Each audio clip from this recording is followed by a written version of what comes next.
ఆశీర్వాదకరం కాకుండా మనుషులతో పోరాడి చిన్న చిన్న విషయాలు కొంచెం ఆస్తి కోసం తోబుట్టువులతో ఘర్షణ పడి కొట్టుకునేవాళ్ళు, తిట్టుకునేవాళ్ళు, చంపుకునేవాళ్ళు, కోర్టులకు ఎక్కేవాళ్ళని మనం చూస్తున్నాం కదండి. ఎంతోమంది అన్యాయమును సహించుకోలేకపోతున్నారు, కానీ అన్యాయం చేయటానికి ఎగబడిపోతున్నారు. దేవునికి అన్యాయం చేసేవారంటే ఇష్టం లేదు. తప్పుడు తాసు ఆయనకి ఇష్టం లేదు. చాలామంది తప్పుడు లెక్కలు వేస్తారు. తప్పుడు లెక్కలేసి సంపాదించుకునే కమిషన్లు కొడతామంటే ఏదో అంటారు చూడండి. తప్పుడు లెక్కలు వేసుకోండి.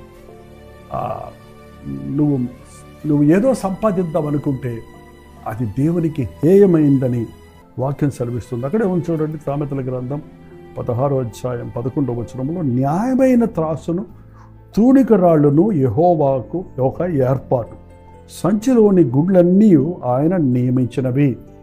ఈ రోజుల్లో మెషరింగ్ మెషిన్స్ వచ్చేసాయి. కానీ ఆ రోజుల్లో త్రాసు ఉండేది. అంటే రెండు సిబ్బిలు ఉంటాయి, మీకు తెలుసు కదండి. త్రాసు ఇప్పుడు కూడా చూస్తున్నారు కదా, తక్కెడు అంటారు, త్రాసు అంటారు.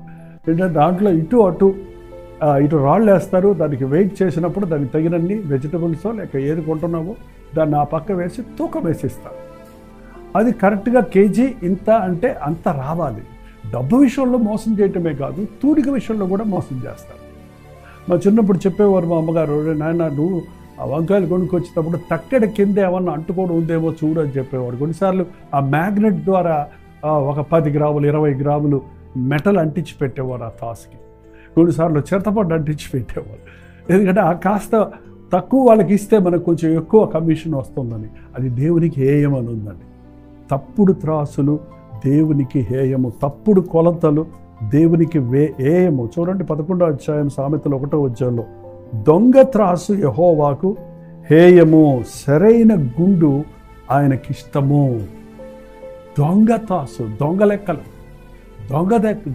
వేయటం అనేది ఆయనకి హేయం. ఆ రోజుల్లో ఈ బట్టలు కొన్నప్పుడు ఆ రోజుల్లో ఇలాగా టేప్స్ ఉండేవి కాబట్టి ఈ మూరతో కొలిసేవారు అనమాట. అంటే ఇది ఒక గజం, అరగజం అని లెక్క అనమాట, 1.5 feet. సో వాళ్ళు కొలిసేటప్పుడు ఇటు కొలిసేసి తక్కువ చేసుకొని మిగిల్చుకునేవారు. అంటే ఎన్నో విధాలుగా మోసాలు ఆ రోజుల్లో ఆ లెవెల్లో ఉంటే, ఈ రోజుల్లో ఇప్పటి పరిస్థితులకు తగినట్లుగా ఒక 0 ఎక్కువ చేయటం, ఒక 0 తీసివేయటం, లేకపోతే డిజిటల్లో గోలుమాలు చేయటం అనేది ఇప్పుడు మనం చూస్తూనే ఉన్నాం.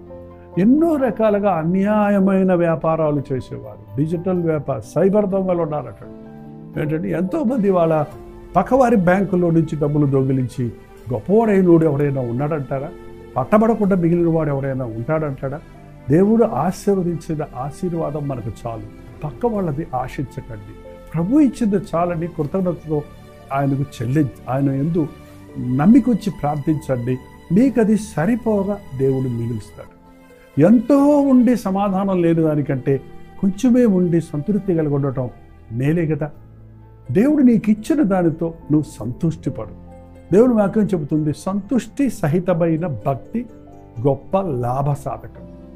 ఇది చాలు, ఈ పూటకు ఈ ఆహారము చాలు, ఈ పూటకి ఈ వస్త్రాలు చాలు, ఈ పూటకి ఈ డబ్బు చాలు నాకు అని తృప్తి కలిగి ఉన్నప్పుడు మనం ఆరోగ్యంగా ఉంటాం, ఆనందంగా ఉంటాం, మన జీవితంలో వర్ధిల్లుతాం. నీకు ఏదైనా కావాలంటే దేవుణ్ణి అడుగు. బైబిల్ మళ్ళీ చెప్తుంది, దొంగిలించొద్దు, మోసగించొద్దు, అబద్ధాలు చెప్పి సంపాదించొద్దు, అన్యాయపు సొమ్ము పోగు చేసుకోవద్దు. మీకు ఏదైనా కావాలంటే అడగండి. మీ పరలోకపు తండ్రి మీకు మేలైన వాటిని ఇస్తాడు. నీకు డబ్బు కావాలంటే ప్రార్థించు. నీకు వస్తువులు కావాలి కొనుక్కోవడానికి లేవంటే ప్రభు సన్నిధిలో పెట్టు. తగిన సమయమందు దేవుడు చక్కగా ఇస్తాడు. మీరు నమ్ముతారో నమ్మరో కానీ ఈ చిన్న పరిచర్యను మేము చేస్తున్నప్పుడు గత 53 సంవత్సరాల నుంచి సేవ చేస్తున్న నేను ఇంతవరకు ఎవరి దగ్గర అప్పడగలేదు, ఎవరి దగ్గర అడుక్కు తిని సేవ చేయలేదు.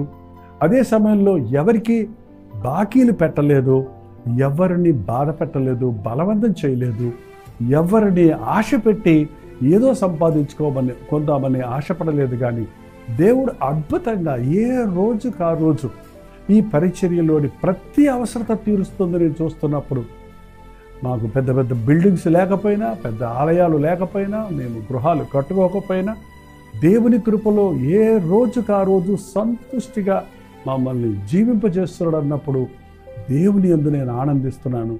దేవుడిచ్చింది చాలు అన్నవాడు ధన్యుడు. దేవుడు కిందుంచేవాడు కాదు, మనల్ని హెచ్చించేవాడు, దీవించేవాడు. ఆయన మన ప్రతి అవసరతను తీర్చేవాడు. ప్రార్థన. పరిశుద్ధుడ, ప్రేమగల తండ్రి, మా జీవితాల్లో అనేక సార్లు నేనేమీ సంపాదించలేకపోయానే, మా పక్కవారు సంపాదించుకుంటున్నారే, మా సహోదరులు సంపాదించుకుంటున్నారే అనే చింత మాలోకి వస్తున్నప్పుడు, అన్యాయపు సొమ్ము కాక కష్టపడే జీవితం, కష్టార్జితాన్ని దేవుడు ఆశీర్దిస్తాడు కనుక ప్రభా, నేను మనుష్యుని నరుని కష్టాల చేత ఆస్తి ఎక్కువ కాదన్నావు కనుక మేము ఎంత కష్టపడ్డా తండ్రి, ఎంత అన్యాయపు సొమ్ము సంపాదించినా అవి మాకు మిగలవు గనక నీవు ఆశీర్వదిస్తే అది ఎన్నరెన్నడికి ఆశీర్వాదమని నీ అందు నమ్మికుంచుటకు, ఉన్నదానితో తృప్తి పొంది నిన్ను స్తుతించుటకు మా ఒక్కొక్కరికి నేర్పించమని క్రీస్తు నామములో అడుగుచున్నాను తండ్రి. ఆమేన్. మన తండ్రి అయిన దేవుని యొక్క ప్రేమయు, కుమారుడైన క్రీస్తు యొక్క కృపయు, ఆదరణకర్త అయిన పరిశుద్ధాత్మ యొక్క సహవాసము కూడి వచ్చిన మనందరికీ ఇప్పుడున్న సదాకాలము తోడై ఉండును.